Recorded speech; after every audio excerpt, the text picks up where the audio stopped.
হরে কৃষ্ণ। আমার সকল সনাতনী ভাই বোন এবং সাধুগুরু বৈষ্ণবের চরণে কোটি কোটি প্রণাম।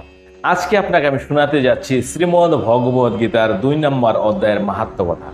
এই অধ্যায়ের মাহাত্ম্য কথা যদি আপনি শুনতে পারেন বা বুঝতে পারেন, তাহলে আপনার মন থেকে ভয় বা উদ্বেগ জিনিসটা দূর হবে। তো আসুন সময় নষ্ট না করে এই মাহাত্ম্য কথাটা শ্রবণ করুন। কোনো এক সময় দেব শর্মা নামের একজন ব্যক্তি পুরন্দরপুর নামক একটা নগরে দক্ষিণ ভারতে বসবাস করতেন। উনি সবসময় অতিথিদের সেবা করতেন, যাগযজ্ঞ করতেন, ওনার সামর্থ্য অনুযায়ী দান করতেন এবং দেবতাদের পূজন করতেন এবং দেবতাদের হোম যজ্ঞ করতেন। কিন্তু এত কিছু করার পরে উনি মনের মধ্যে চির শান্তি আনতে পারেনি, অর্থাৎ শান্তি ওনার মনের মধ্যে স্থায়ী হয়নি। তো এভাবে অনেক দিন উনি এই সমস্ত সেবা করতে করতে সমস্ত তপস্বীদেরও প্রিয় হয়ে গিয়েছিলেন। তো কোনো এক সময় একদিন ওনার সামনে একজন ধর্মজ্ঞ পুরুষ প্রকট হলেন। তো ওনার চরণে উনি প্রণাম করলেন এবং বললেন যে আমার মনের মধ্যে চির শান্তি বা স্থায়ী শান্তি আমি পাচ্ছি না, পুরো আপনি আমাকে কোন উপদেশ করুন। তখন সেই ব্রাহ্মণ ওনাকে বা সেই মহাপুরুষ ওনাকে উপদেশ করলেন যে সোপুর নামক একটা গ্রাম আছে, সেখানে বিদ্যাবান নামে একজন ব্যক্তি আছে যে কিনা ছাগল চড়ায়, অর্থাৎ ছাগলের পাল আছে ওনার কাছে। তুমি ওর কাছে যাও, সে তোমাকে এই আত্মতত্ত্ব সম্বন্ধে উপদেশ করবেন। তখন উনি আনন্দে মগ্ন হয়ে সেই সোপুর গ্রামের দিকে রওনা দিলেন। সেখানে পৌঁছালেন। তো সে গ্রামের এক প্রান্তের মধ্যে একটা বড় জঙ্গল ছিল। সে জঙ্গলের পাশে একটা নদীও ছিল। সেই জঙ্গলের মধ্যেই একটা পাথরের মধ্যে বসে আছেন সেই বিদ্যাবান।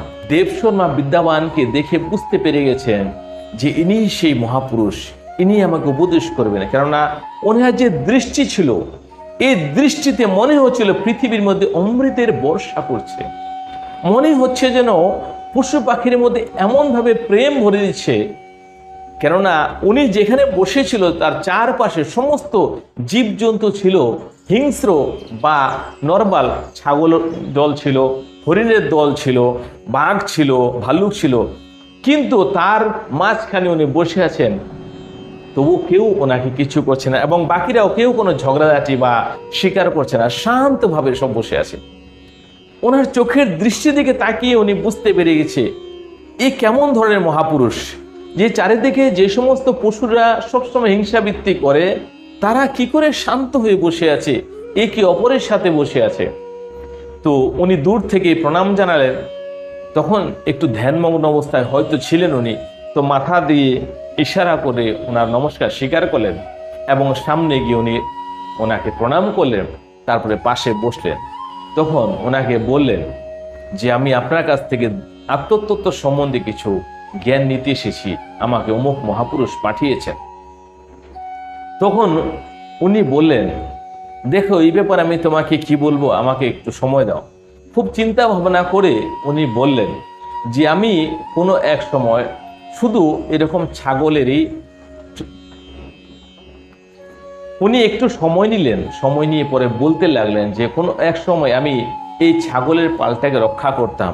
কোনো এক সময় আমি দেখতে পেলাম একটা বিশাল আকার বাঘ ধেয়ে আসছে আমাদের দিকে।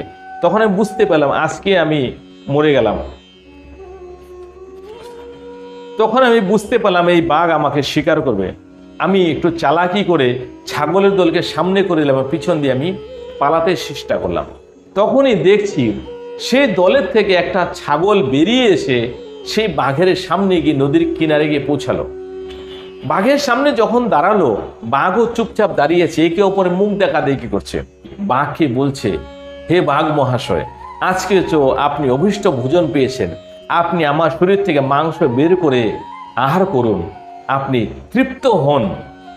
বাঘ বলছে, ছাগল, আমার আজকে কেন জানি তোকে খেতে ইচ্ছে করছে না, আমার পেটের মধ্যে খিদেও নেই, আর তোকে শিকার করতে ইচ্ছে করছে না।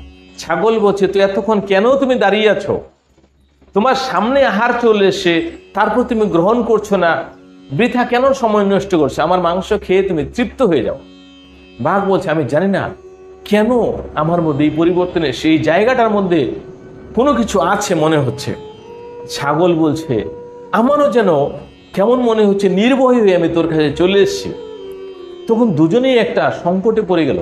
বাঘ আর ছাগল দুজনে গল্প করছে যে এরকম কেন হলো, আমার তোকে খেতে ইচ্ছে করছে না। ছাগল বলছে আমারও তোমাকে দেখে কোনো রকম ভয় লাগছে না, এটা কি করে সম্ভব? তখন ওরা বলছে চলো এর উত্তরটা খুঁজে বের করি। তখন সেই বিদ্যাবানকে দেখে নিয়েছে। বিদ্যাবানকে দেখে বলছে চলো ওই মহাপুরুষকে জিজ্ঞাসা করবো। মহাপুরুষ তো ভয় এমনিতেই লুকাচ্ছিল, মহাপুরুষ কিন্তু এই কথাগুলো শুনে নিয়েছে। তখন তারা গিয়ে জিজ্ঞাসা করছে আচ্ছা আপনি তো মহাপুরুষ, আপনি তো বলতে পারেন কেন আমাদের মধ্যে এই পরিবর্তন চলে এসছে? উনি বলছে এই প্রশ্নের উত্তর আমার কাছেও নেই। ঠিক ওই জায়গাটায় একটা গাছের উপরে বানররাজ ছিল। তখন বানররাজ বললেন এই কথার উত্তর আমার কাছে আছে। তোমরা কি জানো এই বড় জঙ্গলের ভিতরে একটা মস্ত বড় মন্দির আছে, আর সেই মন্দিরের ভিতর অনেক দিন আগে ভগবান ব্রহ্মা এসে শিবলিঙ্গ স্থাপন করে গেছেন।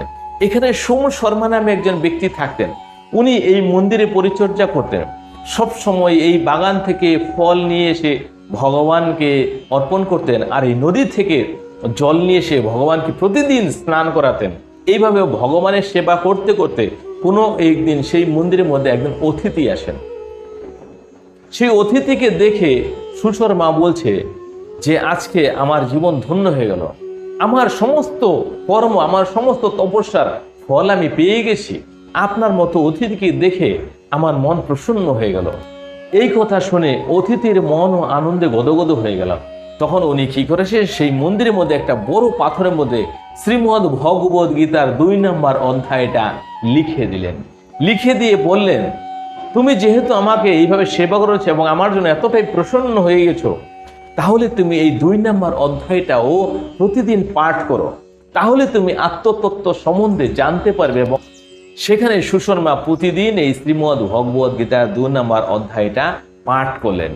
এবং কিছুদিন পরে যখন এইখান থেকে উনি চলে যায় বাইরে, যেই জায়গায় উনি স্থায়ী বসবাস করেছেন রয়েছেন, সেখানকার জল, সেখানকার গাছপালা, সেখানকার পশু পাখি নির্ভয় হয়ে গেছে। মন্দ মন্দ বাতাস, মৃদু মৃদু বাতাস বইতো, সুন্দর সুন্দর গাছের মধ্যে ফল হতো, পাখিরা সুন্দর করে কোলাহল করত, এবং সমস্ত পশু জন্তু জানোয়ার যারা একে অপরের দুশ্মন, তারাও মিলেমিশে থাকতো। কেউ একে অপরের শত্রু হতো না, কেউ কাউকে শিকার হতো না। কেননা এটা বলছে ভগবান মহাদেবজিরই কৃপার ফলেই এটা সম্ভব হয়েছে। তখন সেই বানররাজ এবং সেই দেবশর্মা আর বিদ্যাবান 3 জনেই সেখানে গেলেন। গিয়ে দেখলেন সেই বিশাল বড় মূর্তি, বিশাল বড় মন্দির, এবং সেখানে লেখা আছে পাথরের মধ্যে শ্রীমদ্ ভগবদ গীতার 2 নম্বর অধ্যায়টি। তখন সেই দেবশর্মাও সেই অধ্যায়টা পড়লেন। তখন তারাও বুঝতে পেরেছে যে এটা এই জায়গার প্রভাব এবং মহাদেবজিকে পূজনের প্রভাব। এই অধ্যায় যারা পাঠ করে তারা এমনটাই সিদ্ধ হয়ে যায় যে ওদের প্রভাবে সেই জায়গার পশু পাখি, সেই জায়গার জল, মাটি, গাছপালা সবার মধ্যে একটা নির্ভয় জাগে এবং প্রেম জাগে। এবং সেই প্রেমের দরুনেই একে অপরের শত্রুতা আর করে না, একে অপরকে শুধু প্রেম দিতে জানে। সেই জন্যই ছাগল আর বাঘ একত্র হয়ে তারা নিজেরা সন্দেহের মধ্যে পড়ে যায় এটা কিসের প্রভাব। যে ছাগল বলছে তুমি আমাকে খাও, কিন্তু তার ভয় লাগছে না, আর বাঘ বলছে আমার তো আজকে পেটে খিদেই নেই এবং তোকে আমার খেতে ইচ্ছে করছে না। এই ছিল শ্রীমদ্ ভগবদ গীতা 2 নম্বর অধ্যায়ের মাহাত্ম্য কথা। এবার যদি আপনি ভালোভাবে আরো বুঝতে চান, তাহলে অবশ্যই শ্রীমদ্ ভগবদ গীতার 2 নম্বর অধ্যায়টা আপনি মনোযোগ সহকারে পাঠ করুন, তাহলে আরো বুঝতে পারবেন কতটা গভীর এবং কতটা চিরশান্তি অনুভব করতে পারবেন। তো আজকে এখানেই বিশ্রাম নিচ্ছি। এই চ্যানেলে যদি প্রথমবার অবশ্যই সাবস্ক্রাইব করবেন, আর সনাতনী ভাই বন্ধুদের শেয়ার করবেন। কথাগুলো ভালো লাগলে অবশ্যই লাইক করবেন। হরে কৃষ্ণ, হরে কৃষ্ণ।